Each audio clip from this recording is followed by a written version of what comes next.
Blockade যারা দেয় তাদের উদ্দেশ্য কি? বুয়েট কি পাকিস্তান? একটি ঘটনাও জবাব ছাড়া দেয়া হবে না। যারা রাজাকার বলে স্লোগান দেয় তাদের ঢাকা বিশ্ববিদ্যালয়ের ক্যাম্পাস থেকে 5 মিনিটেই ফু দিয়ে উড়িয়ে দেওয়ার হুমকি। শুধু তাই নয়, আরও অনেক হুমকি ধামকি দিয়ে সেই সময় নতুন করে আলোচনায় আসেন ছাত্রলীগের সভাপতি সাদ্দাম হোসেন। শুধু সাদ্দামই নন, সে সময় দলের অন্যান্য নেতারাও ছিলেন কাগুজে বাঘ। কিন্তু মাত্র কয়েকদিনের মধ্যেই লাখো শিক্ষার্থীর আন্দোলনের তোপে পানের জলে ভেসে যায় স্বৈরাচার হাসিনা সরকারের তোষামতকারী এসব নেতারা। যেসব ছাত্রলীগ নেতারা বলেছিল রাজাকার স্লোগান দেওয়া শিক্ষার্থীদের বাংলাদেশে জায়গা হবে না, সেই সব নেতারা আজ লেজ গুটিয়ে পালিয়েছে, রয়েছে আত্মগোপনে। অনেকের নামে হয়েছে হত্যা মামলাও। অথচ গত 15 বছর এদের নির্যাতনের ভয়ে আবাসিক হল বা ক্যাম্পাসে জুলুমের প্রতিবাদ করার সাহস ছিল না সাধারণ ছাত্রদের। কোটা সংস্কার আন্দোলন শুরু হয়েছিল ঢাকা বিশ্ববিদ্যালয় থেকে। সেখানে সাধারণ ছাত্রদের দমন পীড়নের চেষ্টা করে ব্যর্থ হয় ছাত্রলীগ নামধারী শেখ হাসিনার পোশাক গুন্ডা বাহিনী।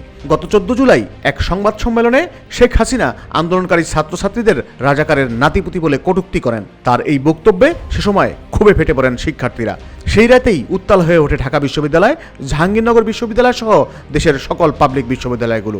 শিক্ষার্থীরা সে সময় স্লোগান দিতে থাকে, তুমি কে আমি কে, রাজাকার রাজাকার, কে বলেছে স্বৈরাচার স্বৈরাচার।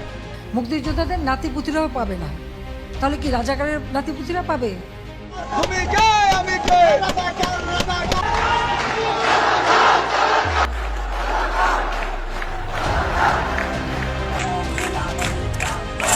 তখন এই আন্দোলন কঠোরভাবে দমনের ঘোষণা দেয় ছাত্রলীগ। পুলিশের ছত্রছায়ায় দেশীয় অস্ত্র নিয়ে কয়েকদিন রাজপথে টিকিয়েও ছিল তারা। তবে রংপুর বেগম রোকেয়া বিশ্ববিদ্যালয়ের ইংরেজি বিভাগের শিক্ষার্থী আবু সাইদের মৃত্যু যেন আন্দোলনকে ঝড়ের গতিতে সারা দেশে ছড়িয়ে দেয়।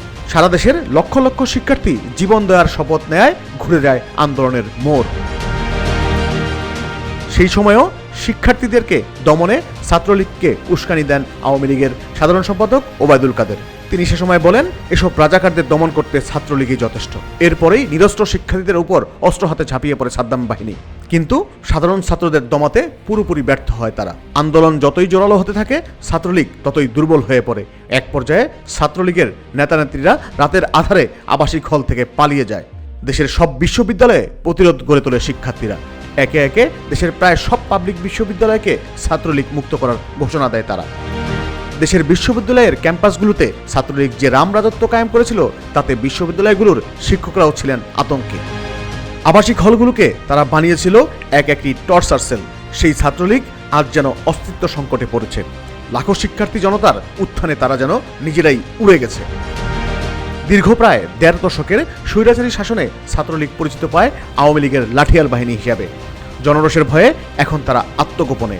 এজন্য চোরের 10 দিন, গৃহস্থের 1 দিন। সবার মনেই একটা প্রশ্ন ঘুরপাক খাচ্ছে, স্বৈরাচার হাসিনা সরকারের সেই কাগজে বাঘগুলো এখন কোথায়?